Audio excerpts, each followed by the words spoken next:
read the book. So light must be very bright. So one characteristic required is the brightness of this wisdom. Number two, even if the wisdom is very bright, even if the light is very bright, but if the light is flickery from the corner of the room, there's the wind blowing, and then the light is flickery, again it does not serve the purpose of reading the book. For that, the light must be stable and steady, right? So this wisdom, the light of wisdom should have two characteristics. One is that it should be extremely bright. Number two, it should be very stable. The brightness is the sharpness of the wisdom, the sharpness of the wisdom. And the steadiness is the concentration. Two things are required of the wisdom. So this brightness gives rise to the sharpness. Sharpness is given to you by analysis, analytical meditation. So this analytical meditation, it brings the sharpness to your wisdom, and the steadiness of the mind is the concentration is given rise to by the single point of meditation. So sharpness is given rise to by the analytical meditation, and the concentration is given rise to by the single point of meditation. So these two, eventually these two must be brought together to give rise to the very sharp, stable wisdom to eliminate all the mental defilements, darkness with all the mental defilements. Okay, good. So this, what we do now is the single point of meditation, and what all the classes which we're going to dedicate, the 7 classes, they're meant to activate the sharpness of the mind. Okay, for the single point of meditation, there are 4 points to keep in mind. 4 points to keep in mind. One is the body posture. Number 2 is focal point. Number 3 is identifying the errors of meditation. And number 4 is applying the remedies to overcome the errors. Let me repeat this. 4 points to keep in mind. 1, the body posture. And number 2 is the focal point. Focal point, what we're going to meditate on, focal point. Number 3 is identifying the errors of meditation. What are the mistakes, potential mistakes of a meditation? The errors. And number 4, applying the remedies to overcome the errors. Okay, first, body posture. For the body posture, if you are thinking of sitting for a long-term meditation, then the cross-legged position is very important. Cross-legged, which is your left foot should be on your right leg, and the right foot should be on your left leg. So that is the cross-legged position. The lotus position, lotus posture. So this, the benefit is that with this, you can maintain the alertness of your mind. Alertness, the freshness of mind for a longer duration of time. Wow. Then the backbone should be upright. This is so important. If possible, don't lean against any support. Don't lean against wall or support. And whereas if you have a backache problem, then don't force yourself to sit upright. You feel free to lean against the support. That's fine if you have a backache problem. Because finally, posture is not a meditation. Meditation is your mind. When you have a backache, the backache, then your mind, with the whole concentration, will be deviated towards the pain, so that you cannot meditate. So in case if somebody is physically fine, with no knee pain, with no backache problem, then you can sit cross-legged, sit upright, without any support of the external, the support. Whereas if you have backache problem, you have knee problem, you can sit on a chair. It's perfectly fine. You can sit on a chair. Finally, your posture is not going to meditate, your mind is going to meditate. But because the mind and body, these two are very closely connected, those who have the physical pain, knee pain or whatever, then if you sit in the most comfortable position, leaning against something and so forth, and then the cushion also, cushion must not be too soft. If it is too soft, your mind will easily sink into dullness. And the cushion should not be too hard. If it is too hard, then you will start having the pain very quickly. So therefore, it should be very moderate. It should be very, very moderate, and if possible, you must try to know exactly what the cushion, what kind of cushion is required. Okay, 1. Then the body upright, and yet it should be flexible. It should not be rigid. It should be flexible. It's very important. If you unconsciously, what can potentially happen for beginners, when you sit in meditation with the body upright, slowly you tend to stiffen your body. Stiffen your body, make your body rigid. You are unaware of this. Your body is already become very rigid. And then if this happens for like 3-4 days time, then you will start having body pain. So, particularly for the beginners, just once in a while, keep an eye on your body to see if your body is stiff or flexible.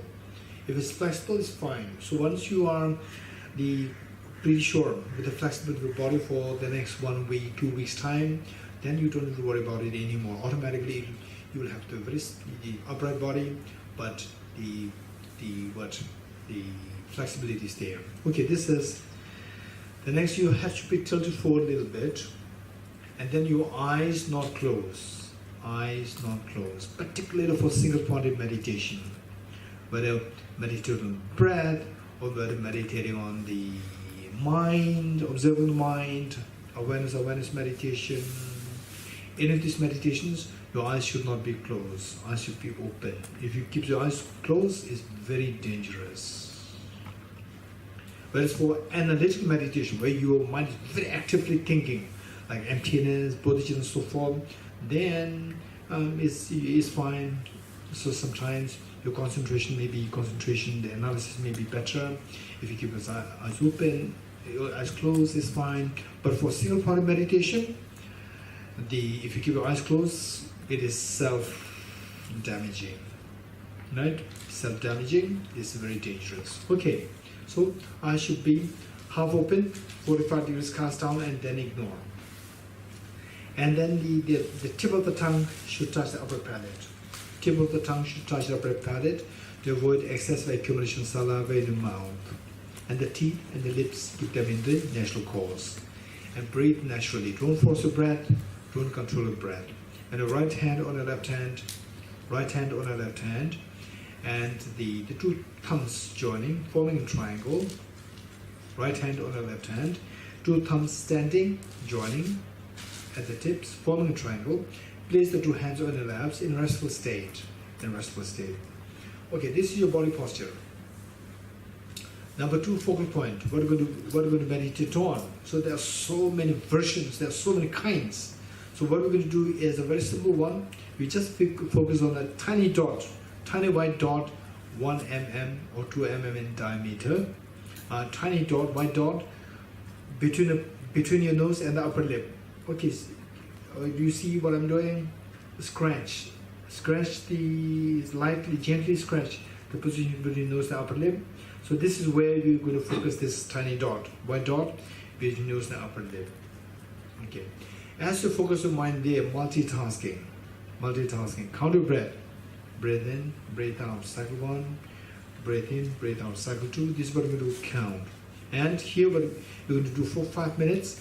But if you're a beginner, in group, 5 minutes is fine. It's not a problem. When you're by yourself, don't do it for 5 minutes. Do it much less. Do just 21 cycles. 21 cycles of the breath. The breathing. Breathe in, breathe out, cycle 1. Breathe in, breathe out, cycle 2. 21 cycles will take you a little over 1 minute. So for the single point meditation, focus on the quality. Don't focus on the quantity. Focus on the quality. Okay. And then say when you see that, you can see the quality. But keep in mind point number 3 and 4, which we're going to explain. Quality there for over the next 1 week or 2 weeks, then you can prolong it to 5 minutes. And still, if you're able to maintain the quality by doing the meditation for 5 minutes, then you can slowly extend to 10 minutes, half an hour, 1 hour, and so forth. Okay, this is how we're going to do. And should you do it just 21 cycles in your own respective homes, then what you can do is that you do 21 cycles, don't stand up. 21 cycles, then just relax for 5-6 seconds. And again go back in meditation.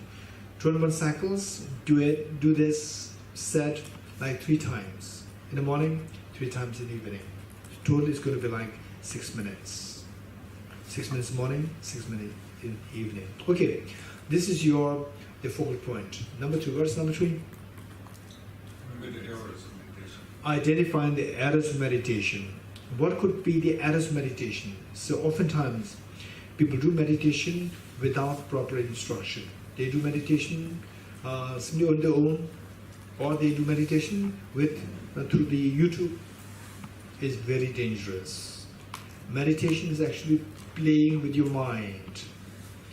And particularly some people say that I meditate on chakras, the energy, these things, by watching the YouTube. It's very dangerous. Don't do that. You are playing with your mind. You're playing with the mind and you're playing with the energy. Energy of mind, when the energy goes wrong, to fix it is very difficult. You can go crazy. I'm saying this. Very strong word. You can go crazy, right? If you play with the energy. So therefore it must be done with a proper instruction. Okay. So what are the errors of meditation? What could be the errors of meditation? Broadly speaking, two. Mental excitement and mental laxity. Mental excitement is when your mind gets distracted here and there, not sitting on the focal point. That is mental excitement. And mental laxity is your mind is passive. Mind becomes passive. Your mind is withdrawn and tend to fall asleep. Your mind becomes lethargic. Your mind becomes heavy, sinking, and torpor and inserviceable. That is mental lethargic, mental laxity. Should any of these two problems happen, no need to freak. Apply the remedies. Number 4, remedies. Generally speaking, remedies two remedies. One is introspection, and the other one is mindfulness. Introspection and mindfulness. What is introspection? Imagine that you have a pet dog. You lost a pet dog. What you do is that you first go and search the pet dog. That is introspection. The moment you find the dog, the job of the introspection is done. Next, the job of the rope. Tie the dog with the rope, bring it back home, and tie it to the pillar in your home. Likewise, your mind is like the pet dog. First, your mind, instead of sitting on the focal point, either it starts to sleep or it gets distracted. Should any of these two things happen, then you go and search of the mind. That is introspection. What my mind is doing. Is it meditating? Is it still meditating? Or is it already distracted? Or in the next stage? You go to inquire. So this inquiry that you're doing is the introspection. Once you find that your mind is distracted or in a lax state, the job of the introspection is done. Next is the job of the mindfulness. The rope-like mindfulness. Bring the mind back to the intended objective of the meditation. This is mindfulness. And when you see that when the distraction is too much, when the distraction is too much, then one thing that you can do is you can bring this dot, visualizing the dot from this place to your navel. You can bring it down to the navel. That way the distraction is going to be less. Your mind getting scattered is going to be much less. So bring it down here and make it very heavy. You feed it as though like it's like a very small, but like a lead, like a solid gold or solid lead. Then this will make your mind calm down, tone down from scattering. Then, whereas if your mind feels sleepy,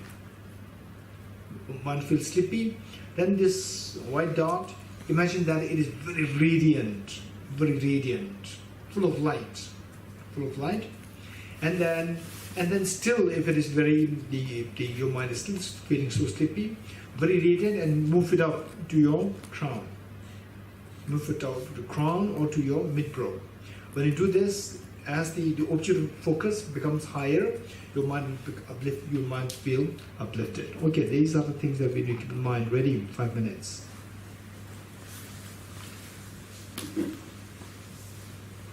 Okay.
Okay, so now that we are running out of time, I'll just say the lines of the four seals, and then just see if you can just listen to what is being said, and to the best you can see if you can reflect on meanings.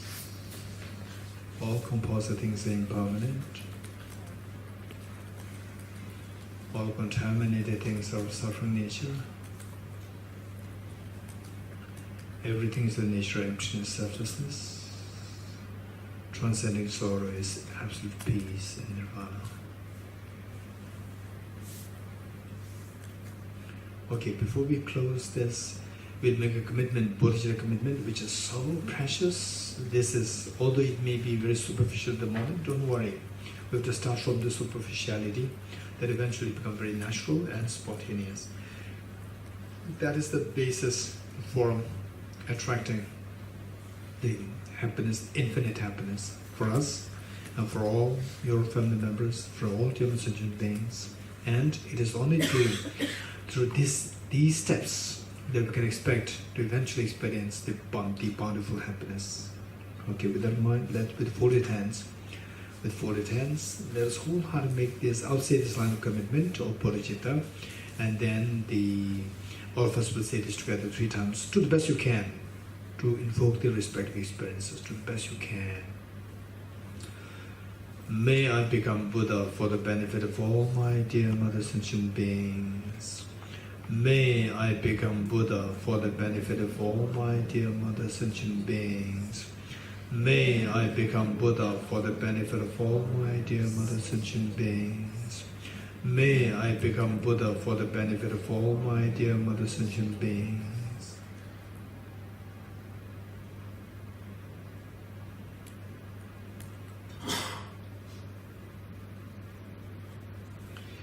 Okay, with this mind, let us do the quick dedication prayer, which is on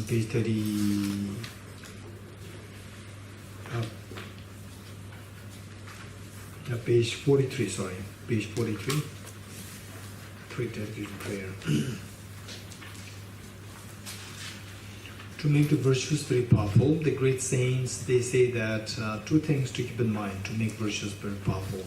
One thing to do in the beginning, one thing to do at the end. What to be done in the beginning is to set a proper motivation.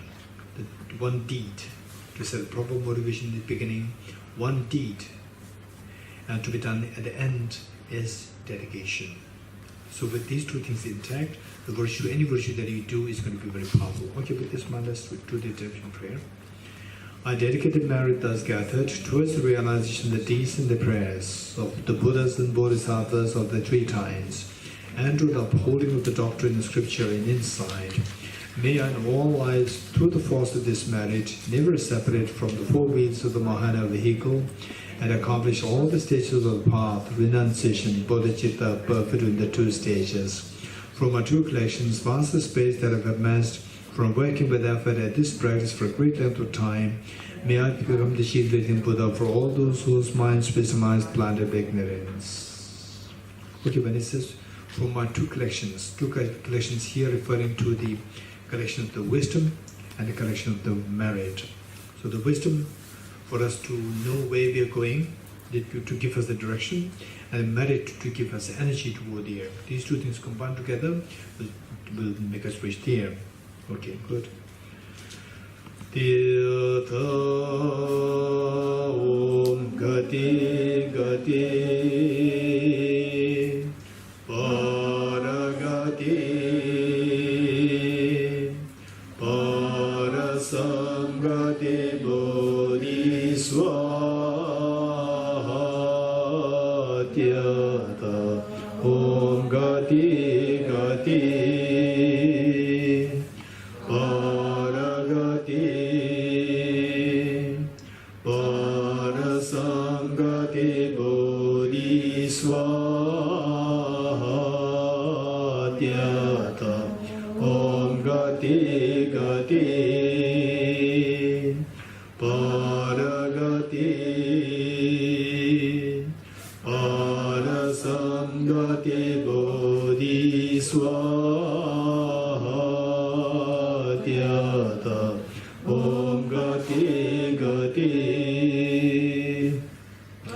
Aragati Parasangati Bodhiswaha.